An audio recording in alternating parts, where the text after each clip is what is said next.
4 تکبیریں کی نماز ہوتی ہے نا جنازے کی نماز شیخ، تو رفع جی الیدین کرنا نہیں رہتا، کر بھی سکتے ہیں یا نہیں بھی نہیں؟ ہاں، دونوں دونوں وہی بولا نا آپ کو، دونوں طریقے جائز ہیں، کر اچھا، بھی چوتھی سکتے نہیں بھی کر تکبیر، سکتے۔ چوتھی تکبیر رکعت بننے کے بعد سلام پھیرانے کا شیخ؟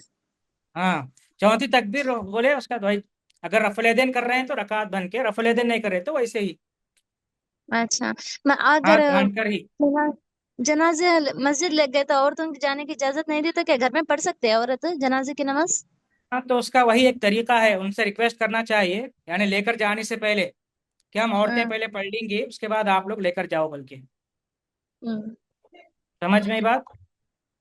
نہیں، اگر جانے کی اجازت نہیں ہے تو کیا گھر میں عورت پڑھ سکتی ہے کہ جس کو آتا ہے جنازے کی نماز؟ وہ سوال ہے نہیں، میرا۔ میت وہاں پہ نہیں رہتی نا، جی جی، ٹھیک۔ میت موجود ہے تو پڑھ لے سکتے ہیں آپ، اس میں جماعت کی ضرورت نہیں ہے عورتوں کے لیے، آپ اکیلے پڑھنا چاہ رہے ہیں، سامنے میت جی، ہے تو پڑھ سکتے اچھا، تو سامنے ہیں۔ رہنا ضروری ہے میت؟ جی جی، ہاں، جزاک اللہ شیخ۔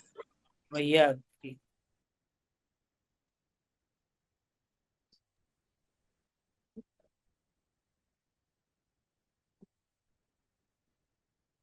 السلام علیکم ورحمۃ اللہ وبرکاتہ۔ وعلیکم السلام ورحمۃ اللہ وبرکاتہ۔ جی، کفار کے میت میں جانا، مطلب نان مسلمس ہے تو ان کے میت پر جانا کیسا ہے؟ اور آج کل دیکھا جا رہا ہے کہ جیسا لیڈرز وغیرہ جو بھی ہے پولیٹکس میں، وہ جا رہے ہیں تو ان کے پیچھے مسلمان بھائی بھی جاتے ہیں، تو یہ کہاں تک درست ہے؟ اور ایک کبھی ہم آپ کو معلوم ہے کہ فلانے شخص کی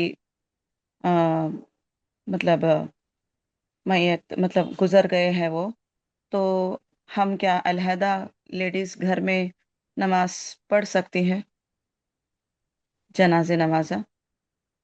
یعنی مطلب جنازہ موجود رہے گا یا بہت دنوں کے بعد معلوم اس کی بات ہے؟ فریشلی معلوم ہوئی نیوز یا پھر بہت دنوں کے بعد بھی معلوم ہوئی کہ خاص طور پہ اگر کوئی اپنے رشتہ داری ہے، معلوم ہوا کہ انتقال کر گئے، تو کیا جی جی، ہم پڑھ سکتے ہیں؟ ہاں، یہ آخری جو سوال ہے آپ کا، وہی پڑھ سکتے ہیں۔ آپ کو جو ہے بہت دنوں کے بعد معلوم پڑا کہ فلاں کا انتقال ہو گیا ہے، آپ غائبانہ نماز جنازہ پڑھنا چاہ رہے تو پڑھ سکتے ہیں۔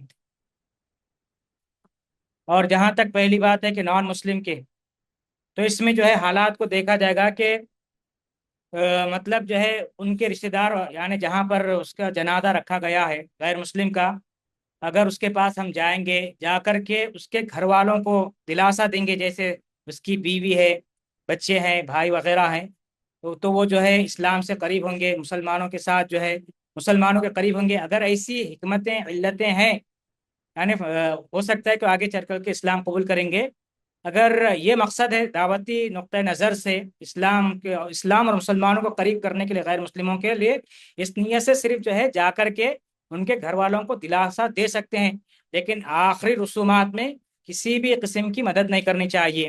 ان کے جو آخری رسومات ہوتے ہیں، وہی پھول کا ہار ڈالتے ہیں، اسی طرح چاول وغیرہ ڈالتے ہیں، پتہ نہیں، اور ان کے قبرستان وغیرہ میں جا کر کے جو ہے آخری رسومات کو انجام نہیں دینا چاہیے، یہ جائز نہیں ہے۔ صرف دلاسا دینے کے لیے ان کے گھر والوں کو جا سکتے ہیں، لیکن آخری رسومات انجام دینے کے لیے جانا جائز نہیں ہے کسی بھی غیر مسلم کی، کسی بھی غیر مسلم میت کی۔ السلام علیکم رحمۃ اللہ وبرکاتہ۔ وعلیکم السلام ورحمۃ اللہ وبرکاتہ۔ جب ایک عورت انتقال ہوتی ہے تو وہ میت کو کیا محروم چھو سکتے ہیں یا غیر محروم بھی چھو سکتے ہیں شیخ؟